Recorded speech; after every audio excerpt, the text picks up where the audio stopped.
আপনি ছাত্রদের ভূমিকার বিরুদ্ধে নির্দেশ দিয়েছেন। আপনারা যেদিনকে আমাদেরকে সাদা গাড়ির মাধ্যমে তুলে যাওয়ার প্ল্যান করছিলেন যে আপনাদের প্রশাসনের সিটিএসপির মাধ্যমে আমাদের তুলে নিয়ে যাবেন, সেদিনকে আমরা কিন্তু আমরা বলছি আমরা ভার্সিটির অথরিটি ছাড়া যাবো না।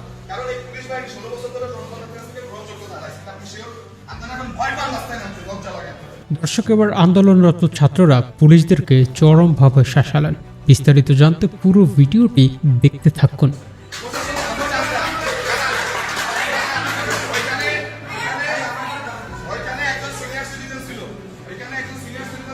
মূলত আন্দোলনের সময় ছাত্রদেরকে তুলে নেয়ার জন্য হুকুম দিয়েছিলেন পুলিশ, আর সেটি নিয়েই শুরু হয় তর্ক বিতর্ক।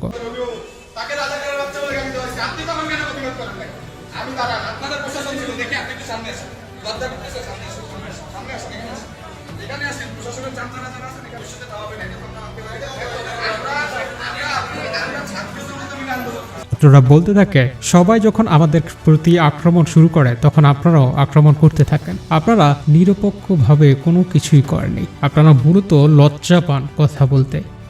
তিনি বলেন, ওখানে একজন সিনিয়র সিটিজেনশিপ ছিল।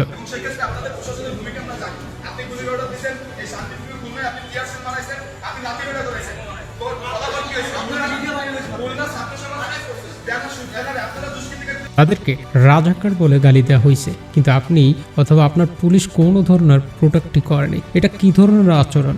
আসলে আপনাদের কি লজ্জা আছে? আপনাদের লজ্জা হওয়া উচিত।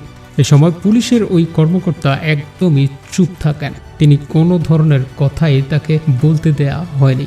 দর্শক, এই ভিডিওটি নিয়ে আপনাদের কি মতামত? আপনাদের মূল্যবান মতামতগুলো কমেন্টস করে অবশ্যই জানিয়ে দেবেন, এবং ভিডিওটি ভালো লাগলে অবশ্যই আমাদের চ্যানেলটি সাবস্ক্রাইব করে পাশে থাকা বেল আইকনটি বাজিয়ে দেবেন, এবং পেজ থেকে দেখলে অবশ্যই পেজটিকে ফলো দিয়ে দিবেন।